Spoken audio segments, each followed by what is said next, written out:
Listo, chicos. Entonces empezamos la semana 13. Es la última parte de endocrino, ¿ya? Y las preguntas, pues, de estos temas no son muy difíciles, pero sí hay que enfatizar algunos puntos que siempre vienen en el examen, porque las preguntas que les se toman en el pretest, pues, son muy parecidas a las del examen, ¿ya? Entonces, empezamos por obesidad. La obesidad se va a definir como una enfermedad endocrinamente metabólica y es crónica, ¿ya? ¿Qué significa eso?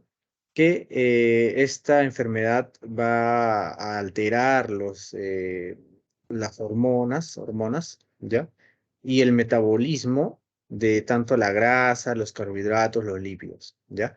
Y esta enfermedad nos va a traer una consecuencia, son tres consecuencias que lo resaltan y también lo han preguntado en el examen, que son la diabetes mellitus, la hipertensión arterial y la hipercolesterolemia, que se va a traducir como enfermedades vasculares o cardíacas, ¿ya? Cardíacas. Entonces, en estos pacientes que ingresan siempre a consulta, si así ingresen por cualquier otro motivo, ya sea porque les duele la pierna, el dolor de espalda, o tienen dolor de cabeza, o tienen gripe, ¿no? Si estos pacientes ingresan a nuestra consulta, hay que fijarnos muy bien en su peso y su talla. Entonces, los pacientes que tienen mucho tejido adiposo, ¿no? Van a tener probabilidades de tener obesidad, y estos de aquí se van a clasificar según el IMC. No hay otra cosa para medir el grado de obesidad.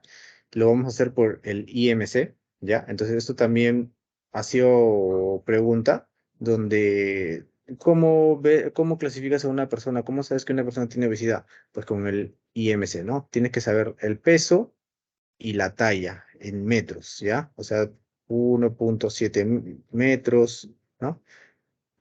No es en centímetros, sino es en metros. Luego, aquí tenemos la clasificación, ¿no? Bajo peso, esto ya lo hemos visto, ¿no? Al inicio de las clases también. Menos de 18,5 bajo peso. De 18,5 a 24,9 es lo adecuado, donde deberíamos estar todos, ¿ya? Pero sin embargo, vamos a ver que la población, la mayoría de población del Perú tiene sobrepeso. Un 60% tiene sobrepeso, se encuentra acá. Más del 50% tiene sobrepeso. O sea, están a un paso de llegar a la obesidad, ¿no? Tenemos un 22-23% de obesos. Todo esto de aquí ya es obesidad, ¿ya? Obesidad. Entonces tenemos diferentes grados que también ha sido preguntas donde te ponen un paciente, digamos, con 36 de IMC, ¿no? Y te dicen qué grado de obesidad está. Entonces hay que sabernos esta tabla, ¿ya? Hay que saber esta tabla. Que no es muy difícil porque, si se dan cuenta, nuestro límite siempre va a ser 25. De 25 sumamos 5, sumamos 5, sumamos 5 y sumamos 5, ¿no? Entonces ahí tenemos, ¿no? La primera suma de 5 es sobrepeso. Después ya empieza obesidad, ¿no? Entonces, en Lima también tenemos que la mayor parte también tiene sobrepeso y un 27%, 26% tiene obesidad, ¿no? Entonces, es un problema que a consulta, eh, de cada 10 te van a venir 6 con sobrepeso y más o menos 2 con que son obesos. Y que estos obesos van a tener problemas más adelante de diabetes mellitus, hipertensión arterial o hipercolesterolemia, ¿ya?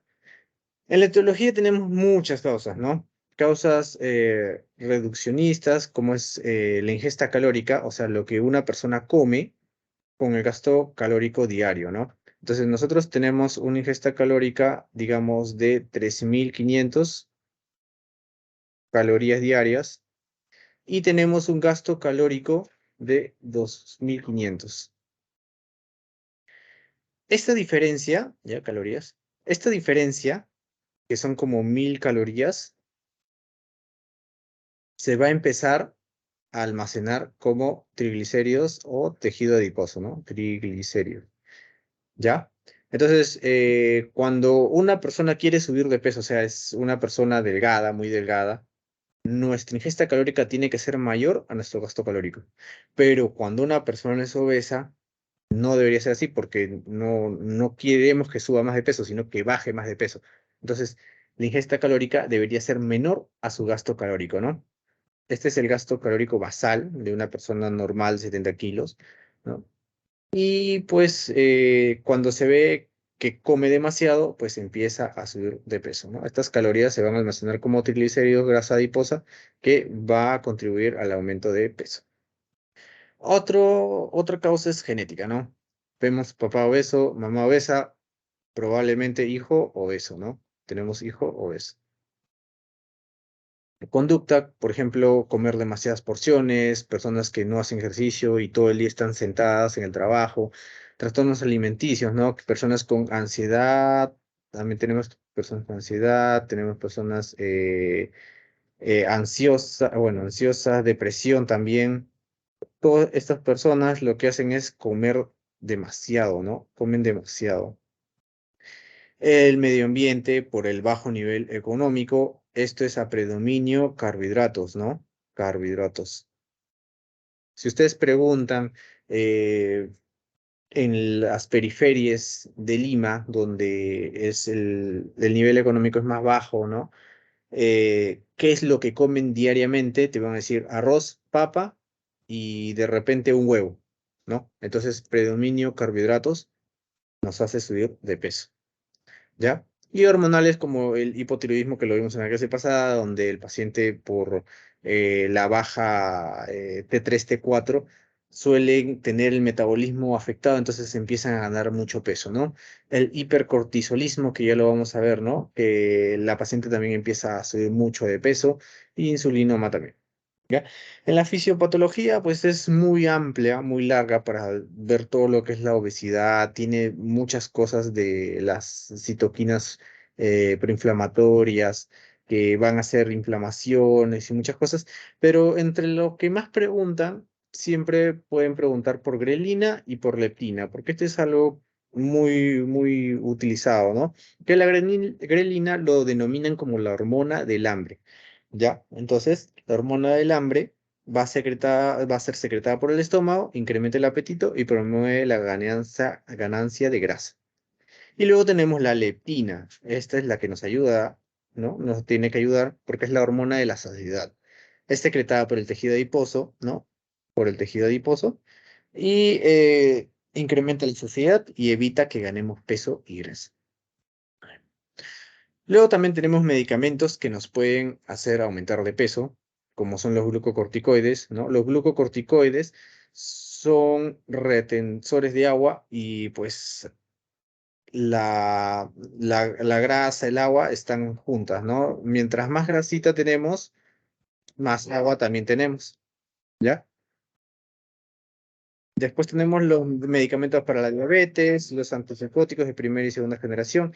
Por eso que van a haber personas con este tipo de trastornos, como los esquizofrénicos, ¿no? Los esquizofrénicos, tú lo ves, ¿no? Cuando ya están medicados, están tranquilos, todo, pero son personas bien gorditas, ¿ya? Antihistamínicos, en este caso el ciproheptadina, antidepresivos también como la paroxetina, amitriptilina y amipramida, ¿no? Estos de aquí son fuertes, ¿no? Son fuertes antidepresivos. Luego tenemos también hormonales como las progestinas, ¿no? Esto es cuando utilizamos en mujeres, por ejemplo, en mujeres como terapia, como anticonceptivos, ¿no? Para que esta persona pueda ovular, ¿no? O en otros casos, cuando hay ovario poliquístico, síndrome de ovario poliquístico, lo usamos para que la persona no tenga tantos síntomas y pues esto también hace que aumente un poquito de peso, ¿ya?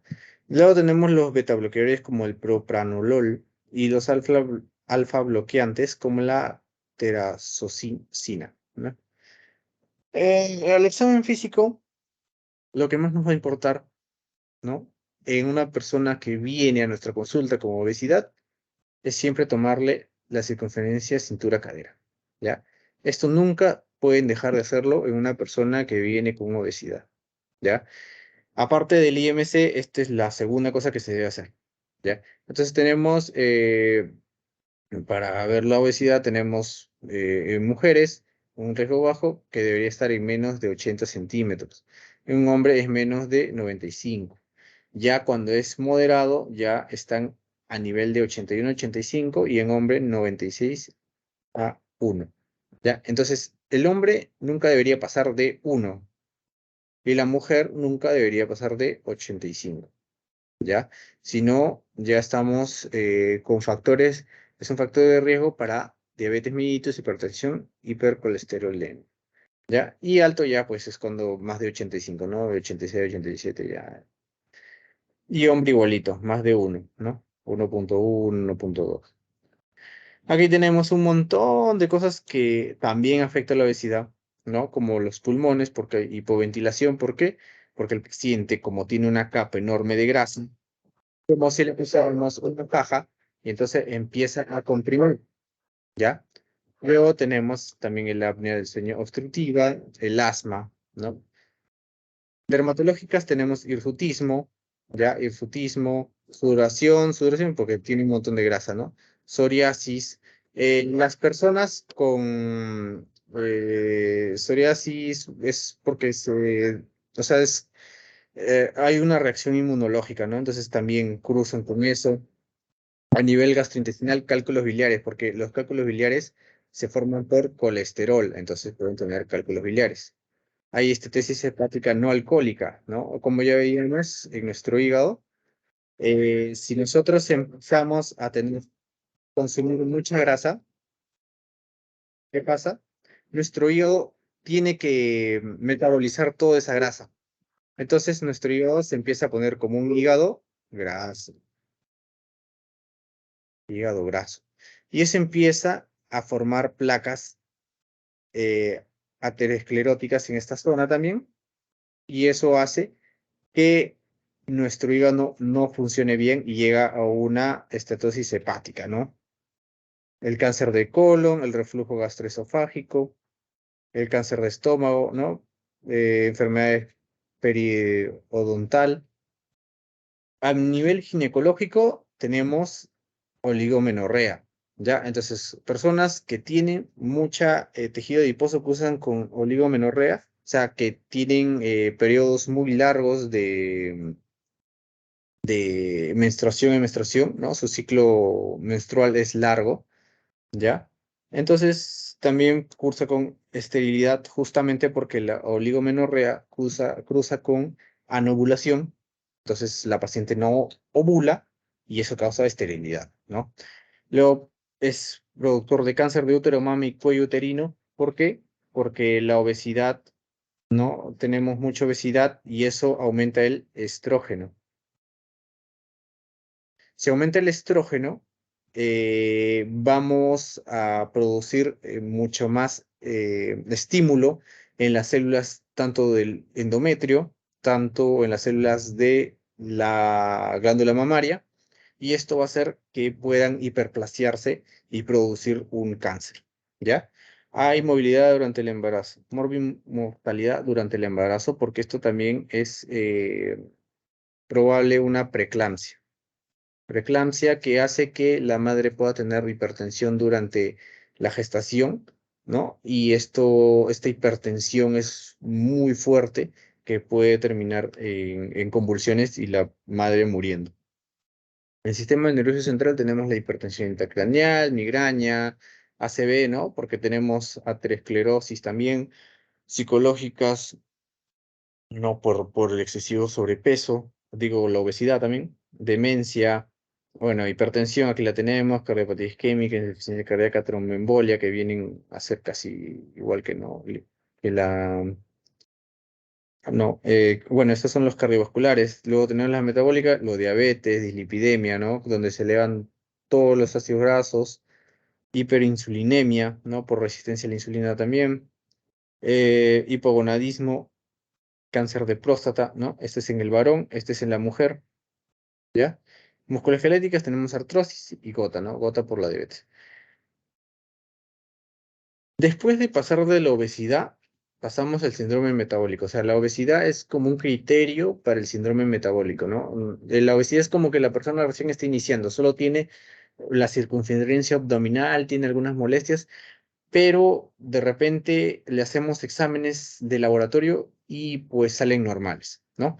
Entonces, el síndrome metabólico ya no solo involucra lo que es la clínica, ¿no? Clínica, sino que también le sumamos exámenes de laboratorio. Entonces, tenemos varios parámetros, ¿no? Que viene desde la ATP3 del 2013, la IDF del 2005 y la más actual que es el consenso armonizado del 2013, ¿no? Entonces, estas dos las mencionan en teoría, no sé si esta ya la habrán puesto, ¿ya? Pero esta es la que más se usa cuando estamos en el hospital, ¿no? Entonces, antes se decía, ¿no? Que al menos tres de los siguientes tenían que estar, ¿no? Perímetro abdominal mayor de 102 en hombres y mayor de 88 en mujeres, ¿no? Trigliceridemia es mayor de 150 miligramos por decilitro y el HDL, o sea, el colesterol malo, tiene que estar menos de 40 en hombres y menos de 50 en mujeres, ¿ya? La presión arterial también tiene que estar aumentada de 130 a 85 y glucemia basal más de 80, de más de 100. ¿Ya? Entonces, ¿qué medimos? Circunferencia abdominal. ¿Qué medimos? Triglicéridos, o sea, cómo está nuestro colesterol y nuestros triglicéridos. ¿Ya? ¿Qué más pedimos? Presión arterial. ¿Y qué más? Glucemia. O sea, todo lo que teníamos acá al inicio, diabetes mellitus, hipertensión, hipercolesterolemia, lo vamos a sacar. Porque nuestro obeso, que puede solo ser obeso y estar normal, puede ya empezar a tener exámenes de laboratorio y clínica a partir de la hipertensión arterial, que ya se empieza a demostrar. Entonces ya lo catalogamos como un síndrome metabólico en la historia clínica, ¿no? Luego tenemos este de aquí, donde se decía que ya el perímetro abdominal sí o sí tenía que estar, ¿ya? Y tenía que sumarse dos, ¿ya? Como el triglicérido, el colesterol, la presión arterial o la glucemia, ¿no? Que es lo mismo, se repite es lo mismo, pero te pedían que esté exactamente la circunferencia abdominal. Ahora, por último, ya se cambió eso y pues ahora te dicen que lo mismo que en el 2003, pero aquí te ponen que en un caucásico nada más tiene que ser esto, ¿no? De 102 centímetros en hombre, 88 en mujeres, y en asiáticos aquí cambia un poco, ¿no? Porque los asiáticos suelen ser un poco más delgados, 90 en hombres y 80 en mujeres, ¿no? Ya cambió. Entonces, estos criterios de acá los van a preguntar sí o sí, ¿no? Sí o sí. Todo esto siempre ha venido. Yo he revisado en los exámenes pasados, siempre te viene algo de esto.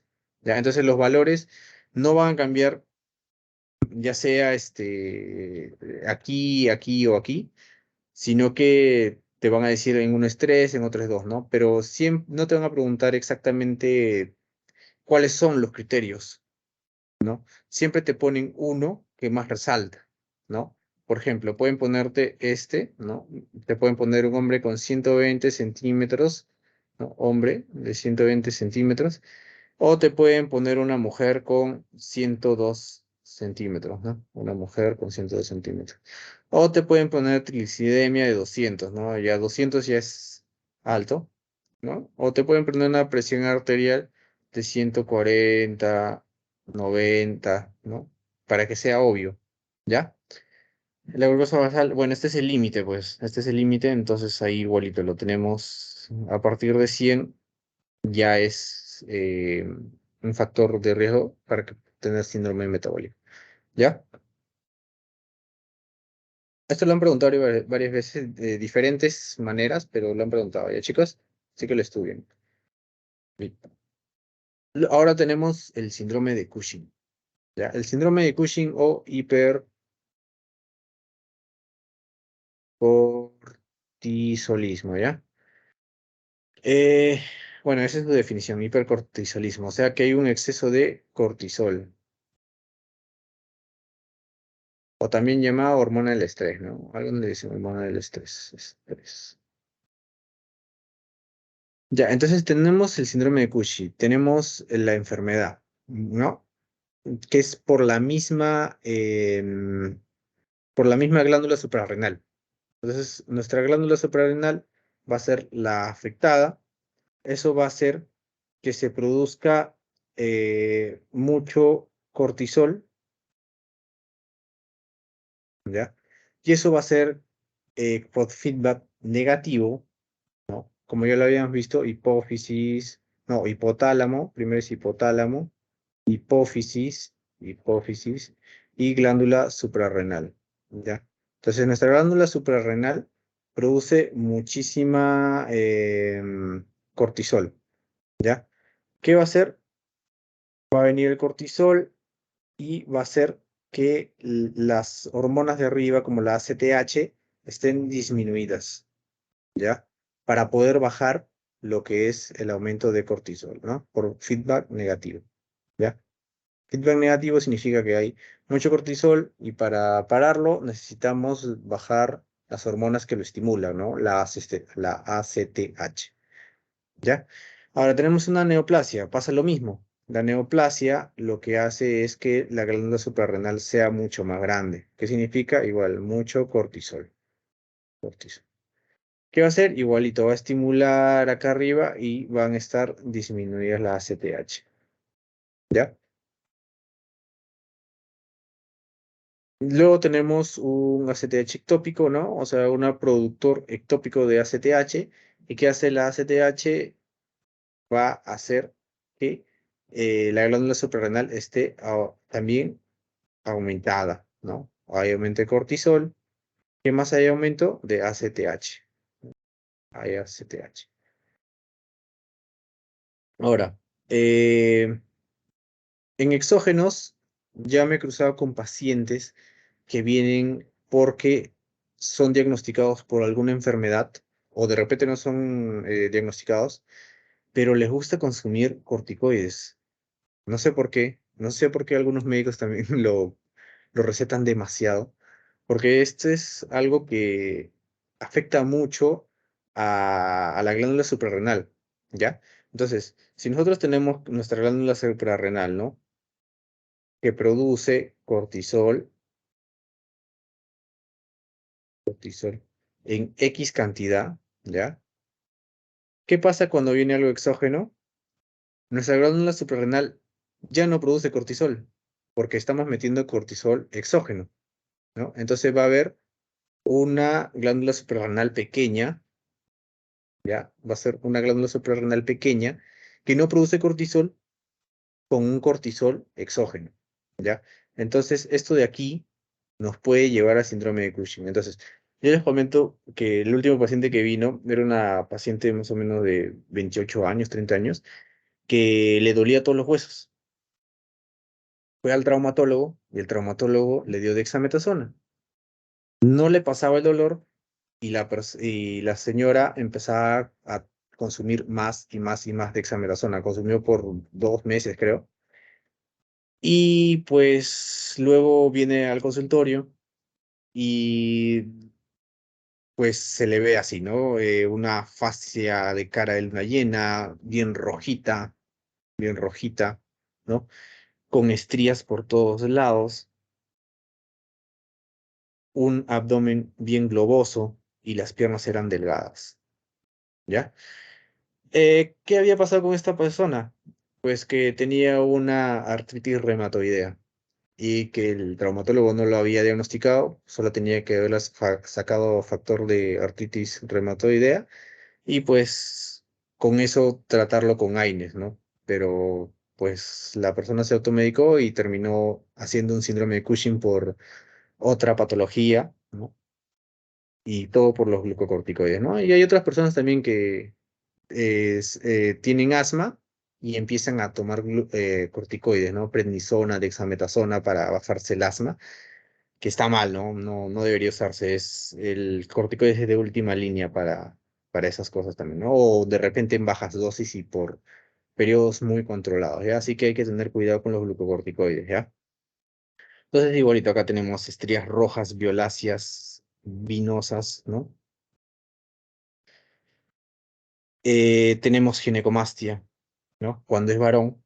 Cuando es mujer, bueno, los senos sí suelen agrandarse más, ¿no? Por el tejido adiposo y suelen caer. Y acá tenemos la semiología clara, pues, ¿no? Que cursan con hirsutismo, ¿ya? Y el hirsutismo lo que produce es alopecia y también, ¿dónde está? Causa que aparezca vellosidades, ¿ya? Vellosidades en brazos, alopecia en la cabeza, hirsutismo es, a esos dos se le llama hirsutismo, ¿ya? ¿Qué más aparece? La cara de luna llena, esa cara redonda, cachetona, bien cachetón, ¿ya? Y que tenía este rojito también un poco en la cara, ¿ya? Cursa con acné también, que es parte del hirsutismo.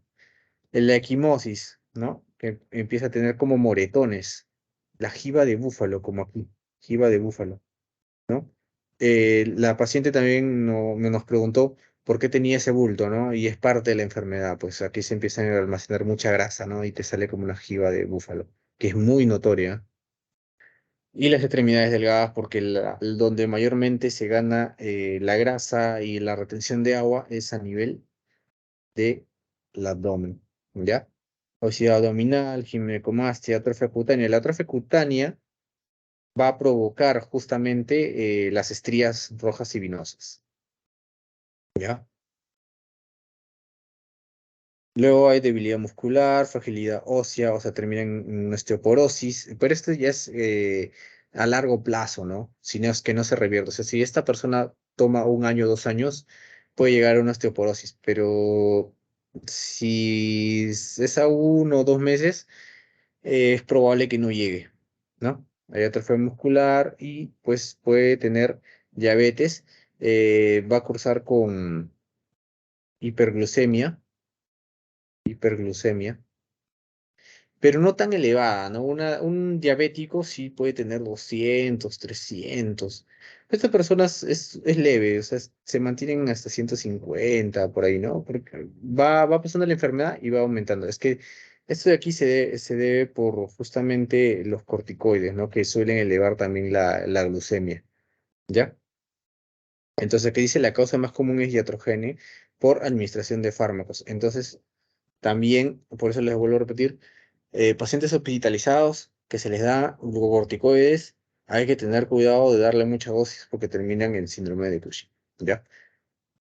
También había conocido un niñito en el hospital del niño, ¿no? Cuando roté por el hospital del niño, que tenía una enfermedad autoinmune y pues se le daba corticoides.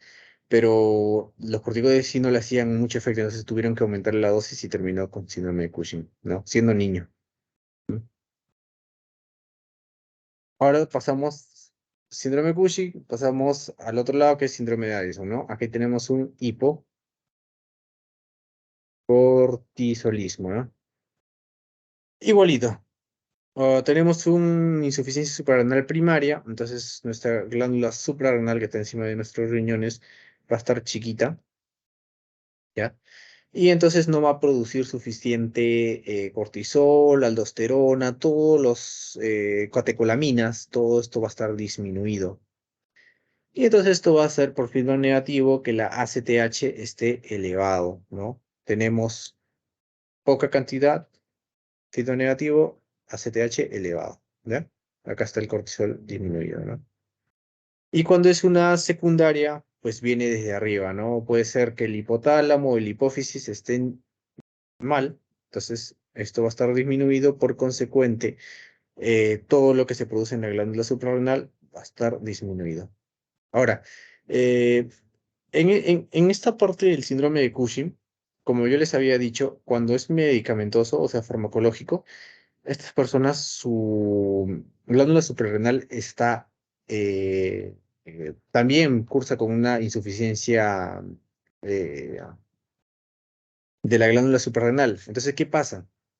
Que estos síndrome de Cushing producidos por fármacos pueden terminar en un síndrome de Addison. Entonces, a estos pacientes que son por fármacos, también tenemos que bajarle los glucocorticoides de poco en poco. O sea, no es que te lo quitas de porrazo, ¿no?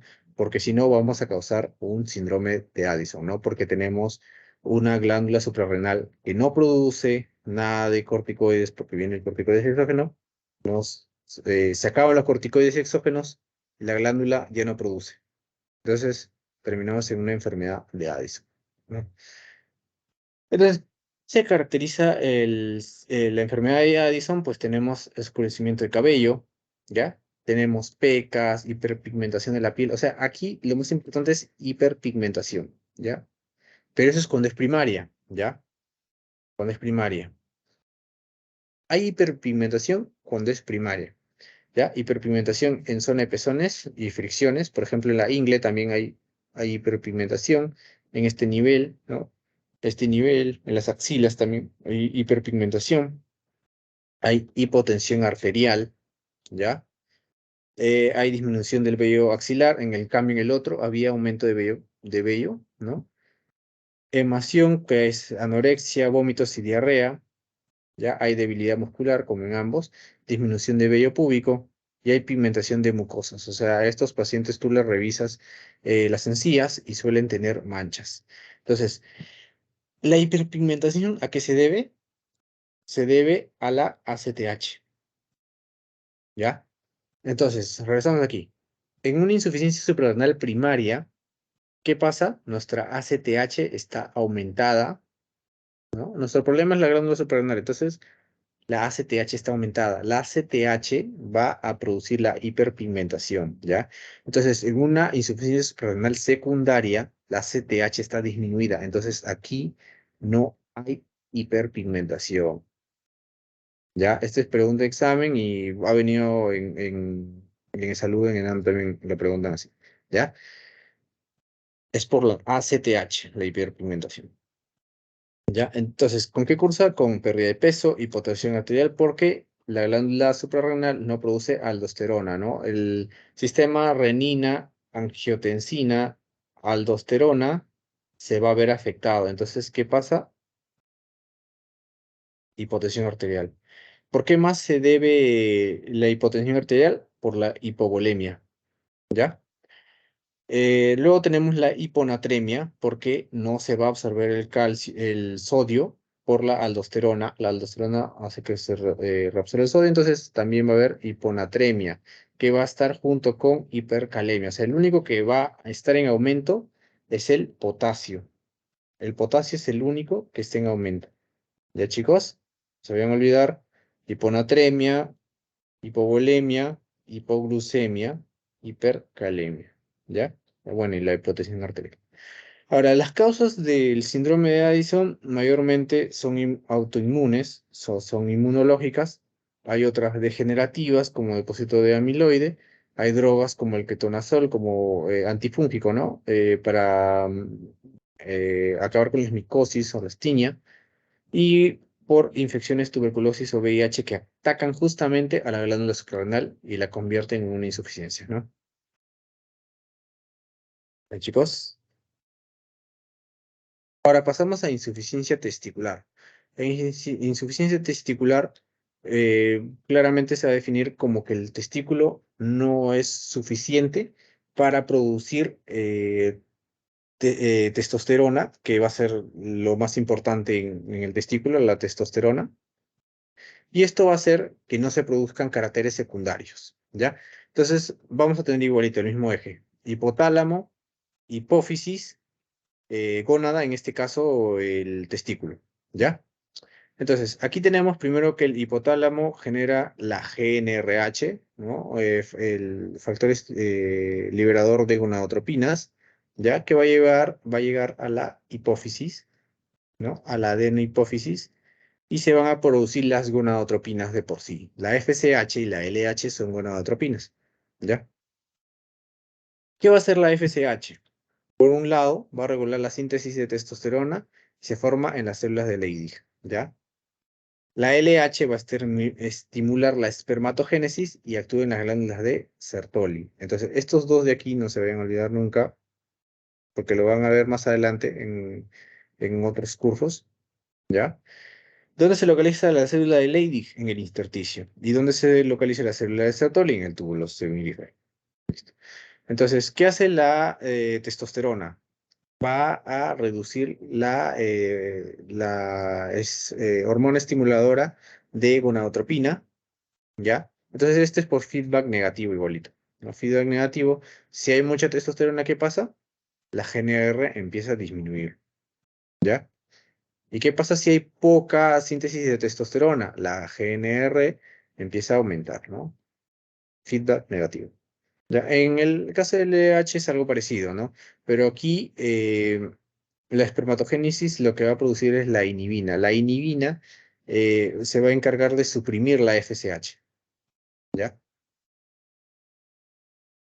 Esto de aquí, tanto como hombre, para mujer, la inhibina va a suprimir la FSH. ¿Ya, chicos? Igualito actúa a nivel de la hipófisis y aquí hay un feedback negativo donde si hay mucha LH, ¿no?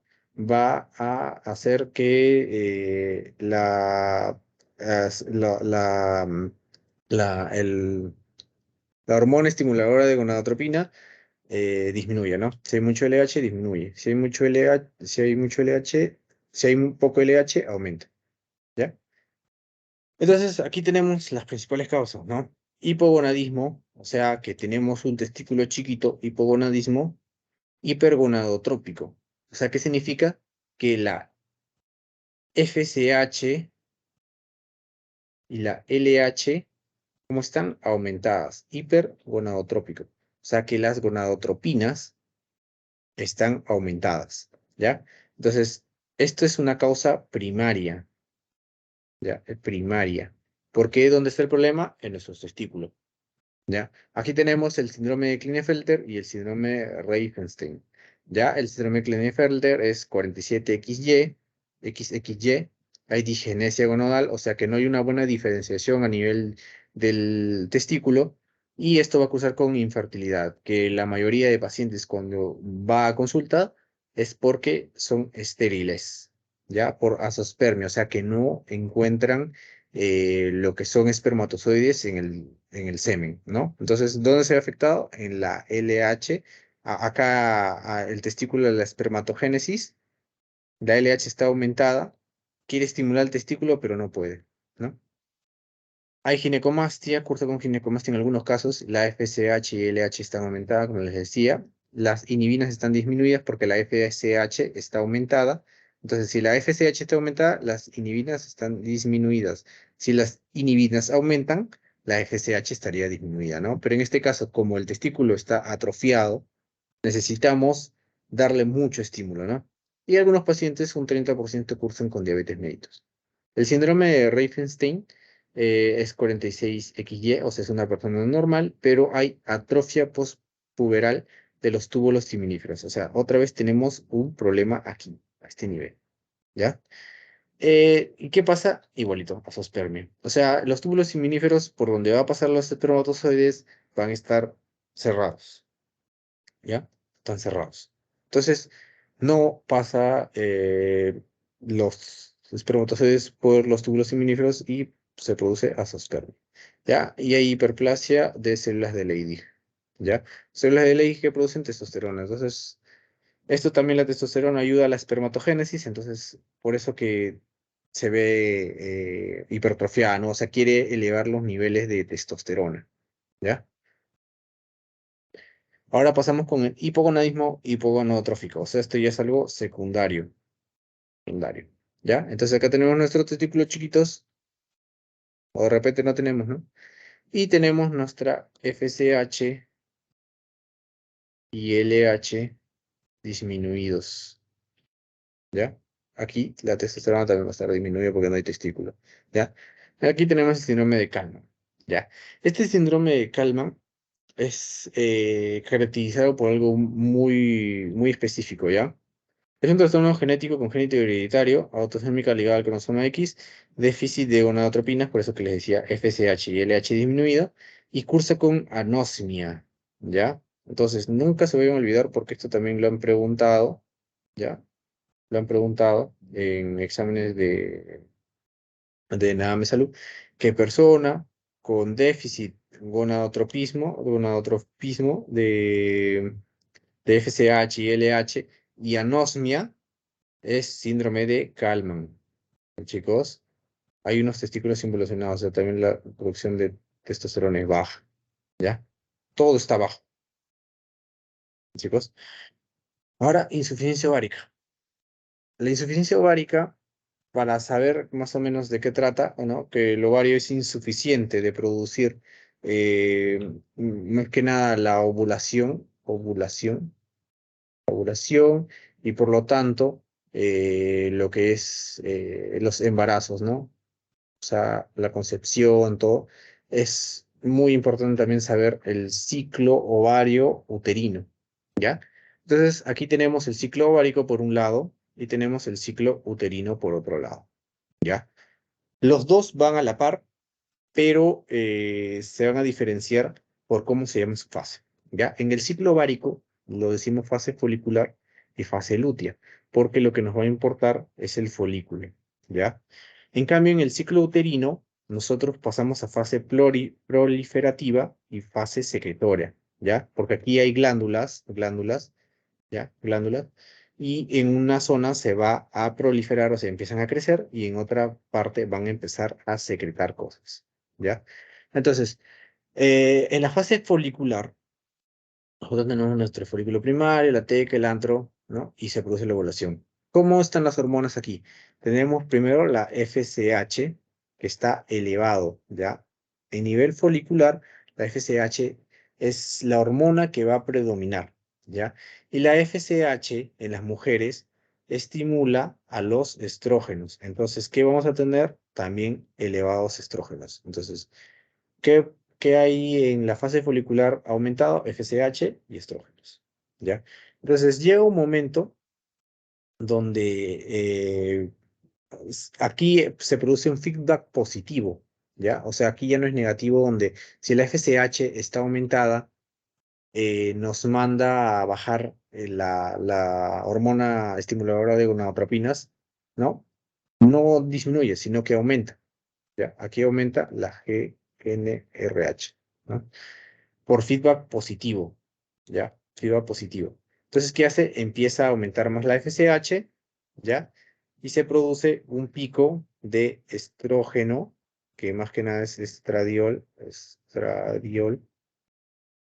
y se cruza con un pico de LH, ¿ya? Para que haya ovulación, tiene que haber un pico de estradiol y un pico de LH, ¿ya?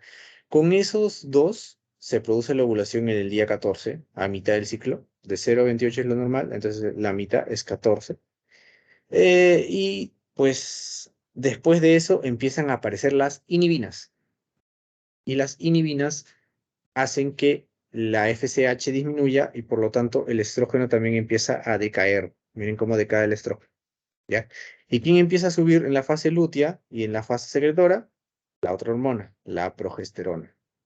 Acá está, progesterona, ¿ya? ¿Y qué aumenta en el otro? La LH se va a venir aumentada, ¿no? Esta era la LH. Este es el pico más alto, la LH. La LH. Hizo su pico, ya, este es su pico. Y este es el pico de FSH, ¿no? Este de aquí, el celeste es FSH, entonces empieza a disminuir y la LH empieza a aumentar. ¿Qué predomina en la fase lútea? La LH. ¿Qué predomina en la fase secretora? La progesterona, ¿no? Entonces, aquí todos estos se van a ver estimulados por la progesterona, ¿ya? Entonces aquí tenemos lo mismo, para que no se olviden lo que estoy diciendo, ¿no? Tenemos el hipotálamo, hormona estimuladora de gonadotropinas, que estimula a la adenohipófisis, que produce las gonadotropinas, que son la FSH y LH, que estas estimulan al ovario, donde se produce estradiol, ¿no? Con mayor sensibilidad a los folículos, la FSH, por eso que empiezan a crecer, ¿no? Folículo primario, la teca, el antro, folículo de Graf, y sale, ¿no? Sale el óvulo. Cuando hay un pico de estradiol y cuando hay un pico de LH, se produce la ovulación. Chicos, los dos. ¿ya? El folículo vacío se convierte en cuerpo lúteo y este empieza a producir progesterona, ¿ya? Progesterona. ¿Ya? Esto va a estimular ahora sí por feedback negativo, ¿ya? Al inicio aquí era feedback positivo, ¿ya? Y ahora sí feedback negativo. ¿Qué pasa si aumentan demasiado y no hay embarazo? Se produce el feedback negativo y la hormona estimuladora de gonadotropina empieza a disminuir. Y eso hace que la FSH y la LH también disminuyan y se produce lo que es la menstruación, ¿no? Fase de menstruación. Ya. ¿Qué pasa cuando hay embarazo? Pues sí se mantiene la LH y la FSH, bueno, entre normales y elevados en sus niveles normales porque necesitamos progesterona, ¿ya? La progesterona es la hormona del embarazo, ¿ya? Entonces, aquí sí se mantiene normal, pero en una persona que no quede embarazada, esto disminuye al final de la fase secretora para producirse la menstruación, chicos. Otra cosa que tenemos que ver en las mujeres es la escala de Turner. ¿Ya? En hombres también, pero en mujeres lo vamos a ver un poquito más, ¿ya? En mujeres lo que vamos a ver que es el estadio uno hay pecho infantil sin vello púbico en eso. Entonces, ¿qué es esto de aquí? No hay nada, ¿ya? En el estadio 2 tenemos botón mamario, vello púbico no rizado, escasos labios mayores. ¿Qué significa esto? Que el paciente entró en la pubertad. ¿Ya, chicos? Entonces, cuando les pregunten más adelante, ¿cuándo empieza la pubertad? Estadio 2 de Turner, tanto en hombre como en mujer, ¿ya? Hay aumento en estadio 3, hay aumento de elevación de pecho y mama, vello rizado, vasto oscuro sobre pubis. En el estadio 4 hay aureola y pezón elevado sobre mama, vello púbico tipo adulto, no sobre los muslos. Y el 5, el pecho adulto, aureola no elevado, vello adulto hasta zona medial del muslo, ¿no? Ahora, el de mujer siempre es triangular y el del hombre es forma de diamante, ¿ya? Entonces, cuando nosotros verificamos esto en las personas, si vemos que una mujer tiene en rombo, diamante, como quieran decirlo, esto de aquí podría ser un síndrome de ovario poliquístico, ¿ya? Porque pasa por hirsutismo, ¿ya? Entonces, aquí tenemos hipogonadismo, hipogonadotrófico, igualito. O sea, si tenemos ovarios chiquitos, ovarios atróficos, ¿ya? Y tenemos, o sea, que la producción de estrógeno está disminuida. ¿Y qué más? Que las gonadotropinas, la FSH y la LH, están disminuidas, ¿ya? El síndrome de Turner, disgenesia gonadal, ¿ya? Que tenemos 45XO o X0, ¿no? Que nos falta el cromosoma, un cromosoma X o un cromosoma Y, ¿no? Podría haber ser cualquiera, ¿no? Pero en este caso no hay cromosoma, ¿no? Hay gónadas involucionadas, entonces, para explicarles por qué se produce esto también es porque el cromosoma Y tiene el, una parte que se llama SKY, que esto es lo que hace que se diferencie, hay diferenciación de los conductos müllerianos, ¿no? Entonces, para que se pongan los de Wolf, ¿no? Para que los de Wolf predominen y los müllerianos se involucionen y desaparezcan, ¿no? Entonces, en este caso, como no hay ese gen, pues las gónadas se quedan involucionadas, ¿ya? Estos pacientes se van a caracterizar por un cuello de esfinge, ¿ya? O técnicamente se llama pterygium colli, ¿ya? Entonces nosotros tenemos como el cuello de esfinge. Ustedes habrán visto las esfinges, ¿no? Que tienen un cuello así tipo triangular y su cara acá, ¿no? Que tienen así. Ese es el cuello de esfinge. Un cuello medio triangular, así, como de pirámide, ¿ya? Estatura baja, o sea, son personas chiquitas, ¿ya? Talla corta. El cuarto metacarpo es corto, pero los demás dedos son largos, o sea, te cruzan con uno así, algo así. ¿Ya, chicos? Hay amenorrea primaria porque no hay disgenesia gonadal, ¿no? O sea, la amenorrea primaria lo decimos cuando nunca ha menstruado. Entonces, disgenesia gonadal, no hay diferenciación gonadal, entonces hay una amenorrea primaria. Está asociada con cardiopatías y riñón en herradura, o sea que nuestros riñones en la base se unen porque no se han diferenciado, ¿no? Es que todo esto tiene un origen embrionario común, ¿no? Que es el seno urogenital, ¿ya? Entonces todo esto es algo común. Entonces si hay digenesia gonadal, es probable que el riñón también estén juntos, chicos. Luego tenemos el síndrome del testículo feminizante, ¿ya? Que aquí tenemos 46XY. El testículo puede estar en el abdomen, ¿no? O sea, nosotros tenemos nuestro paciente y el testículo de repente no ha descendido, ¿ya? Y este produce estrógeno y testosterona, ¿ya? O sea, el testículo debería producir solo testosterona y por la aromatasa, debería transformarse en estrógeno, ¿ya? En este caso, este testículo produce mucho estrógeno, entonces más esta parte va a producir cosas, cambios al nivel de la persona, ¿no? El diagnóstico es ocasional, o sea que mm, como no se ve, mayormente no se ve, estamos haciendo una ecografía, de repente encontramos una parte o sea que es hiperdensa, ¿no? Que se va a ver blanco y vamos a ver que es un testículo, ¿no? Un testículo.